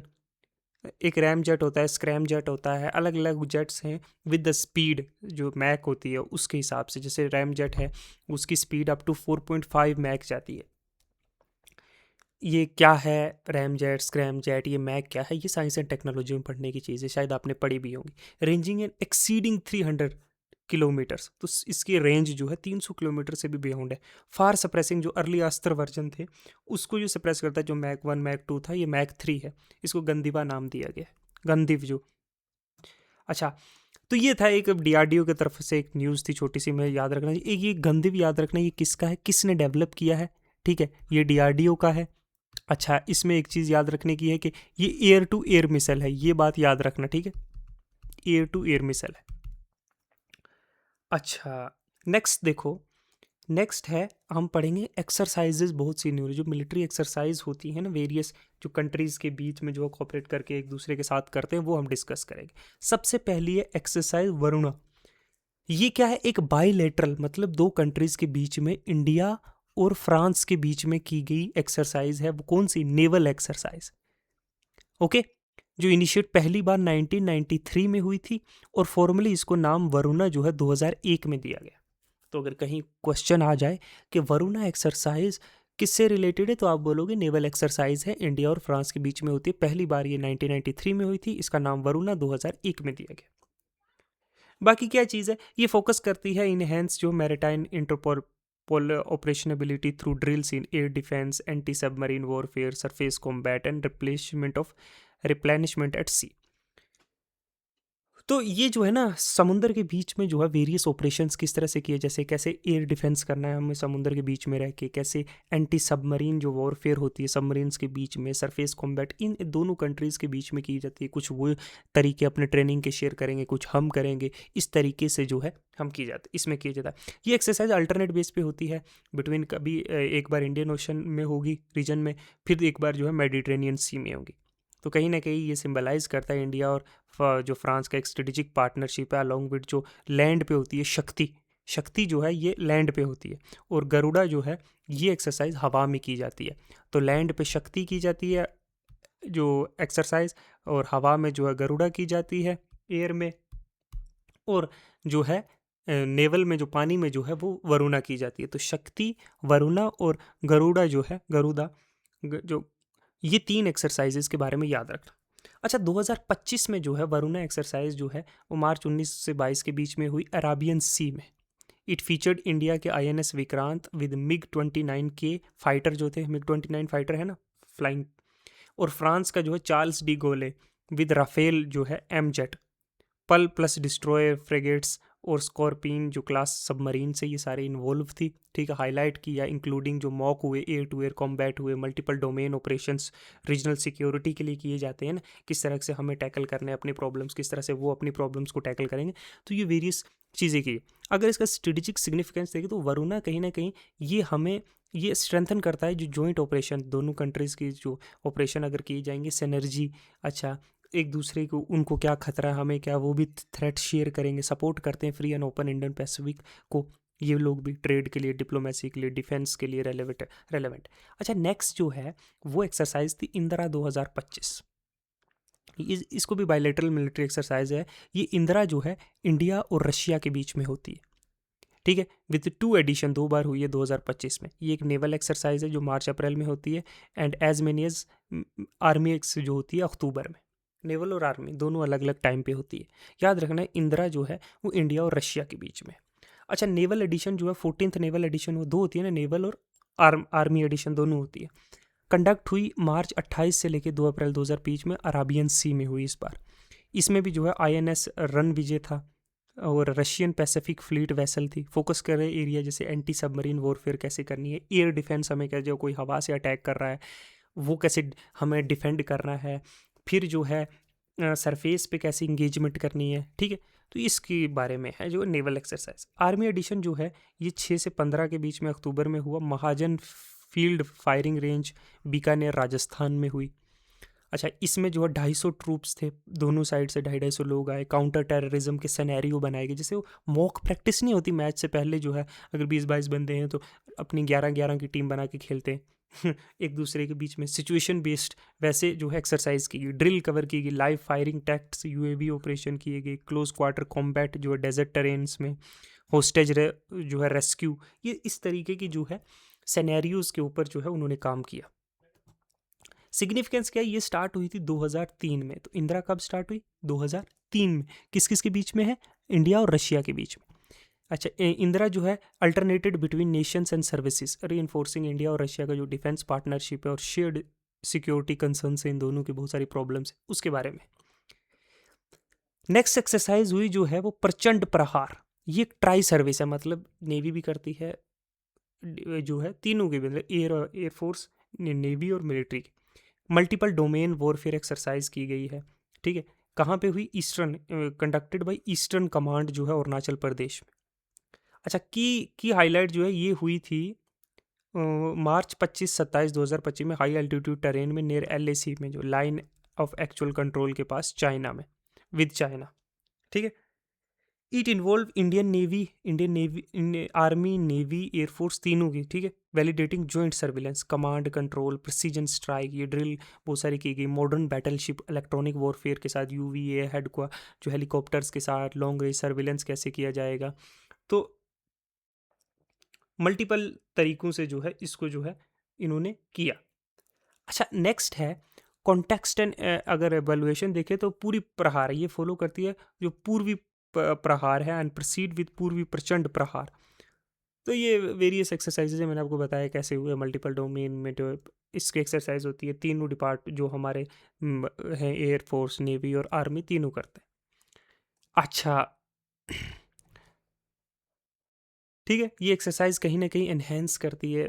एक्सरसाइजेस क्यों की करवाई जाती हैं, जॉइंट मिलिट्री ऑपरेशंस क्यों किए जाते हैं, दोनों जो कंट्रीज है ना उनकी जो है,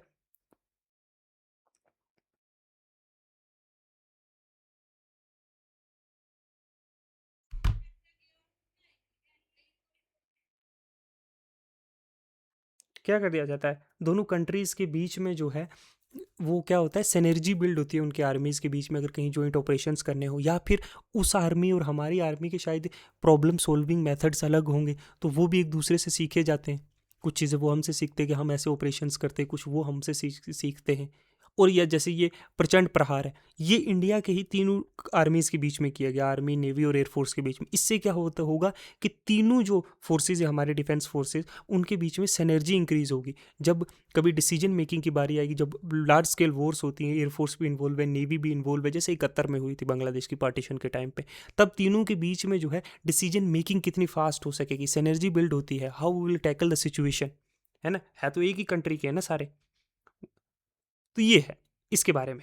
अब एक खंजर एक्सरसाइज है, इसके बारे में मैं बता देता हूँ ज़्यादा पढ़ने की। ये खंजर एक्सरसाइज एक बायलेटरल स्पेशल फोर्सेज एक्सरसाइज है जो इंडिया और कजाकिस्तान के बीच, देखो के से याद रखना, कर्गिस्तान, ठीक है, खंजर के से किर्गिस्तान, ये 2011 में पहली बार इनिशिएट हुई थी काउंटर टेररिज्म के जो ऑपरेशन है उसके लिए। 2025 में जो है इसका होता है 12th एडिशन होता है, और ये इन्वॉल्व करता है 12th एडिशन जो अकर हुआ कहाँ पे, टोकमोक, याद रखना कहाँ हुआ, टोकमोक किर्गिस्तान में। खंजर एक्सरसाइज इतना याद रखना है, इन्वॉल्विंग इंडिया के जो पैराशूट रेजिमेंट के स्पेशल फोर्सेज और किर्गिस्तान की जो स्कॉर्पियन ब्रिगेड है उनके बीच में। जैसे अर्बन वॉरफेयर, शहरों में अगर लड़ाई जंग होगा तो कैसे किया जाएगा, प्रिसीजन स्नाइपिंग कैसे की जाएगी, ठीक है, टारगेट्स, सिंगल टारगेट्स होंगे, कॉम्प्लेक्स जो बिल्डिंग है वहाँ पे कैसे टैकल किया गया, माउंटेन क्राफ्ट, हाई अल्टीट्यूड पे जो काउंटर करना है टेररिज्म को अंडर यूएन मैंडेट, इसके बारे में, ठीक। बाकी इसमें इतना कोई ज़्यादा देखने लायक चीज़ नहीं है, इस बार किर्गिस्तान में हुई थी। अच्छा, ट्रोपेक्स 2025 जो है was the Indian navy's premium जो है बेनिलियल जो है theatre level operational readiness exercise है, जो कंडक्ट की गई थी January to earlier March across India ocean में। ओके, इसमें जो है ये 60 से 70 जो है वॉरशिप्स थी। अच्छा, फिर 9 से 10 जो है सबमरीन्स थे, 50 से ज़्यादा एयरक्राफ्ट थे।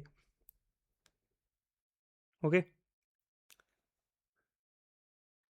स्पेनिंग 4300 जो है नॉटिकल माइल्स नॉर्थ साउथ, और 5000 nautical mile east west from Hormuz to जो है जो सुंडा स्टेट है यहाँ पे हुई है। ट्राइज जो है सर्विस इंटीग्रेशन, इंडियन आर्मी की इन्फेंट्री थी, आईएएफ था, जो एयरफोर्स है, जैगवार, और plus the coastal guards ships, तो मल्टीपल जो है एजेंसीज वेर वर्किंग टुगेदर, ठीक है, इसमें इस तरह की एक्सरसाइज। फिर एक एक्सरसाइज है डेजर्ट हंट जो 2025 में हुई थी। ये भी एक ट्राई सर्विस जो है स्पेशल फोर्सेस एक्सरसाइज है, जो लीड की जाती है इंडियन एयरफोर्स के द्वारा, जोधपुर में हुई इंडियन एयरफोर्स स्टेशन पे। ऑब्जेक्टिव क्या है, ये इंटीग्रेट करती है कहीं ना कहीं जो जो आर्मी है ना, आर्मी पैरा है, स्पेशल फोर्सेस या इंडियन मैरीन कमांडोज है, मार्कोस जिनको कहते हैं, जो आईएएफ गार्ड्स है, इंडियन एयरफोर्सेज के कमांडोज है, जो गरुड़ कमांडोज है, इनके बीच में हाई इंटेंसिटी ड्रिल्स हुई हैं वेरियस, कैसे डेजर्ट एरियाज में जो है कॉम्बैट जोन्स सिनेरियो क्रिएट किए गए, उनमें जो है प्रिसीजन स्ट्राइक करने हैं, होस्टेज को अगर कहीं रेस्क्यू करना है, कोई किडनैपिंग है, कुछ है, काउंटर टेररिज्म ऑपरेशंस किस तरह से किए जाएंगे। अच्छा, ये अलग अलग टाइप पे जो है मल्टीपल एजेंसीज जो है वर्क टुगेदर, सुपरवाइज किया गया सीनियर्स के द्वारा, किस तरीके से जो डिफिकल्ट सिचुएशंस को हैंडल करना है। फिर फिर जो है जो आईएनओ कोर्स है, ये एक मल्टीनेशनल जो है एयर कॉम्बैट एक्सरसाइज है, जो होस्ट की गई थी इस बार ग्रीस के द्वारा, हेलेनिक एयरफोर्स के द्वारा, ठीक है। तो इंडिया का पार्टिसिपेशन भी हुआ, मल्टीपल जो है एजेंसीज जो है इसमें क्या करती हैं, पार्टिसिपेट करती हैं, ठीक है। इसका फोकस इस बार था एयर टू एयर कॉम्बैट कैसे करना है, या एयर टू ग्राउंड स्ट्राइक कैसे करनी है, ज्वाइंट मिशन कैसे प्लान करना है, अगर मल्टीपल जो है एजेंसीज अगर एक साथ में काम करेंगी, कि किसके लिए, मल्टीपल एजेंसीज जो है अगर कहीं पे किसी काउंटर टेररिज्म के खिलाफ जो है अगर उन्हें ऑपरेशन करना पड़े तो वो किस तरीके से करेंगे। तो ये है।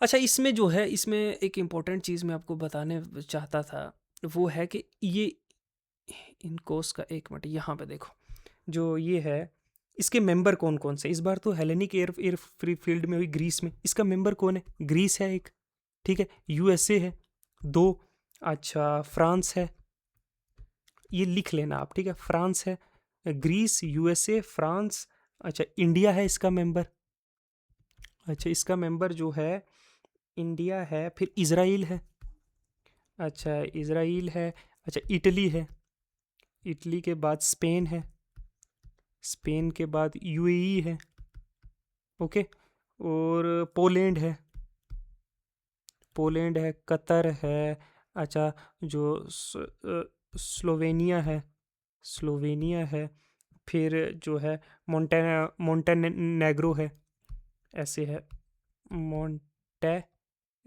है, फिर जो है साइप्रस भी है, साइप्रस है, कहीं से कहीं कहीं मल्टीपल चॉइस आ सकता है कि इनमें से कौन कौन सी कंट्रीज जो है, अच्छा बहरीन है, बहरीन, अच्छा फिर एक कंट्री और थी, हाँ स्लोवाकिया, स्लोवाकिया भी है, तो ये कंट्रीज जो हैं इसके जो है इसमें पार्टिसिपेट करती हैं। नेक्स्ट न्यूज़ थी हमारी, वो थी कि इंडिया जो है India has the world largest जो है biofuel, third largest biofuel producer जो है इंडिया मर्ज हुआ है, अनाउंस किया गया, जो पेट्रोलियम मिनिस्ट्री है उसके द्वारा, पर पेट्रोलियम मिनिस्टर कौन है, हरदीप सिंह पुरी है, उनके द्वारा कहा गया कि इंडिया जो है वो तीसरा सबसे बड़ा जो है बायोफ्यूल प्रोड्यूसर पूरी दुनिया में बन के आया है। की अचीवमेंट क्या, एथेनॉल ब्लेंडिंग जो पेट्रोल में होती है वो रीच की गई है 19.6 as of January, putting India on track, जो हमने एम किया था कि हम 5 सालों में 20% जो है एथेनॉल ब्लेंड करेंगे 2030 तक, ये कहीं ना कहीं हमारा 85,000 करोड़ जो है बचाएगा फॉरेन एक्सचेंज में, और कट करेगा CO2 एमिशन जो है, क्योंकि हम लोग जो है जितना फसल फ्यूल से जो पेट्रोलियम हम खर्च करते थे उससे जो CO2 एमिशन होता था उस पे भी कम होगा, क्योंकि एक तो हमारा इंपोर्ट जो है, इंपोर्ट पे जो है जितना हम खर्चा करते थे एक वो कम होगा, उसके साथ साथ क्या होगा कि हमारा जो है जितना एमिशन है वो भी कम होगा, क्योंकि पेट्रोलियम कम बर्न करेंगे तो कम होगा, इससे जो है हम 20% जो है ब्लेंड करते थे पेट्रोलियम जो है डीजल पेट्रोल पे, इक्विवेलेंट ऑफ 175 मिलियन ट्रीज जो है हम बचाएंगे, boosting farmer income via sugar cane based जो प्रोडक्शन होती है इसको भी करेंगे। अच्छा, प्रोडक्शन बूस्ट होगा, स्टेट रन ऑयल कंपनीज है उन्होंने साइन की डील 131 इथेनॉल प्लांट्स के साथ, एडिंग जो है 745 करोड़ लीटर जो है वो एनुअल कैपेसिटी, प्लस जो है एक्सपेंड किया है हमने स्टोरेज फॉर हायर ब्लेंड, मतलब E100 फ्यूल जो है is now available at 400 outlet, E100 मतलब एथेनॉल ब्लेंडेड मतलब 100% फ्यूल। अच्छा, स्ट्रेटेजिक इम्पैक्ट, इंडिया जो है रैंक करता है 4th ग्लोबली इन रिफाइनिंग कैपेसिटी में, विद LNG टर्मिनल है, 7th जो है रिफाइनरिंग पेट्रोलियम एक्सपोर्ट, हम पेट्रोल खुद का नहीं लेकिन हम पेट्रोलियम प्रोडक्ट एक्सपोर्ट करते हैं दूसरी जगह यहाँ से रिफाइन करके, ठीक है, तो कहीं ना कहीं ये जो बायोफ्यूल जो है इसके जो पुश से हमें क्या होगा, हमसे एनर्जी सिक्योरिटी जो है अपनी, कि अगर हमें हम ज़्यादातर एक्सपोर्ट डिपेंडेंट है एनर्जी के, मतलब पेट्रोलियम के माध्यम से अगर हम देखा जाए तो उसमें हम कम होगा, इससे रूरल एम्प्लॉयमेंट होगी, क्योंकि एग्रीकल्चर बेस्ड जब बायोफ्यूल्स जो हैं वो यूज़ करेंगे तो उनकी भी इनकम इंक्रीज़ होगी, सस्टेनेबल होगा आत्मनिर्भर के अंदर, तो बायोफ्यूल अगर हम बात करें तो बड़ा की रोल प्ले करेगा हमारे इंडिया के एनर्जी ट्रांजिशन में भी, ठीक है, ऑफरिंग क्यों रेन्यूएबल अल्टरनेटिव जो फॉसिल फ्यूल के जगह हम लोग, ठीक है, वाइल एड्रेस करेगा हमारे बहुत से इकोनॉमिक और इन्वायरमेंटल चैलेंजेस को भी। एनर्जी सिक्योरिटी कैसे, इंडिया का जो ऑयल इंपोर्ट है वो डिपेंड करता है up to 20% through ethanol blending, हम अचीव कर पाएंगे तो इससे जो है हमारा ऑयल इंपोर्ट कम होगा, हम सेव करेंगे, मैंने बताया 85,000 करोड़ रुपए, ठीक है, फिर इकोनॉमिक बेनिफिट भी है, देखो बायोफ्यूल्स की वजह से हम CO2 एमिशन जो है वो 519 लाख मेट्रिक टन कम कर पाएंगे, इतना एमिशन जो करते थे वो बायोफ्यूल से कम होगा, इक्विवेलेंट टू जितने मतलब 175 मिलियन ट्रीज लगाने जितना, इससे सर्कुलर इकोनॉमी जो है वो प्रमोट होगी बाई कन्वर्टिंग जो एग्रीकल्चर का वेस्ट है, जो वेस्ट है उसको हम फ्यूल में कन्वर्ट करेंगे, तो पेरिस एग्रीमेंट का जो कमिटमेंट है वो है ना नेशनल डिटरमिनाइंड जो कमिटमेंट है उसको भी हम अचीव कर पाएंगे। अच्छा, इकोनॉमिक और सोशल गेन भी है, देखो ये सेक्टर बूस्ट करेगा रूरल इनकम को, क्योंकि हम शुगर केन और मेज़ जैसे फीड स्टॉक से जो हम बायोफ्यूल बनाते हैं तो जो लोग वो उगाते हैं तो उनको भी तो फ़ायदा होगा ना, इससे जो है 18 मिलियन नई जॉब्स क्रिएट होंगी, समझे। अच्छा, इंडिया के बायोफ्यूल प्रोग्राम में बहुत सारी चैलेंजेस भी है, ये नहीं कि सब तरफ हरे बाग ही हैं। इसके रैपिड ग्रोथ की वजह से चाहे हम थर्ड लार्जेस्ट बन गए, लेकिन फूड सिक्योरिटी का भी रिस्क है। अगर हम अपने क्रॉप्स को डाइवर्ट करेंगे लाइक मेज और शुगर केन की तरफ, है ना, क्योंकि अब जहाँ से ज़्यादा इनकम होगी फार्मर्स तो वही है ना। नियरली 1 मेट्रिक टन ऑफ जो है FCI राइस है वो यूज़ हुआ है 2022 में। तो फर्स्ट जनरेशन जो ethanol rise in inflation and nutritional concerns भी है, competition with pulses millet for arable land. अब हम उधर अगर शुगर केन और मेज़ उगाने के लिए जाएंगे, क्योंकि फार्मर्स को उधर इनकम है बायोफ्यूल्स की वजह से, तो कहीं ना कहीं जो चीज़ें जो फूड सिक्योरिटी जो प्रोवाइड करते हैं जो क्रॉप्स, कहीं उनसे हमारा ध्यान ना हट जाए।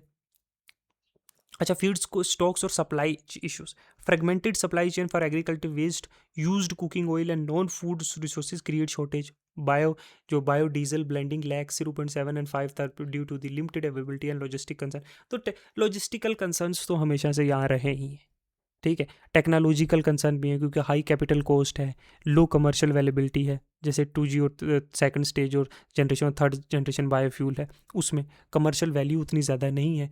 वहीं उसको जो प्लांट्स बायोफ्यूल प्लांट्स जो है उनको लगाने के लिए कैपिटल इन्वेस्टमेंट बहुत ज़्यादा है, सप्लायर का पेमेंट डिले होता है, GST अनइवन है, ठीक है, रेगुलेटरी डिलेज हैं, व्हीकल्स की कंपैटिबिलिटी, बहुत लोग शिकायत नहीं करते कि वी आर यूजिंग बायोफ्यूल और इंजन जो है ख़राब हो रहा है। तो उस तरीके के जो है बहुत सारे इंजन रिस्क भी हैं हायर ब्लेंड से। अगर हम 20% से ज़्यादा जाएंगे तो शायद many cars which are not suitable for their blended petrol and diesel, उनको अफेक्ट हो सकता है कि नहीं।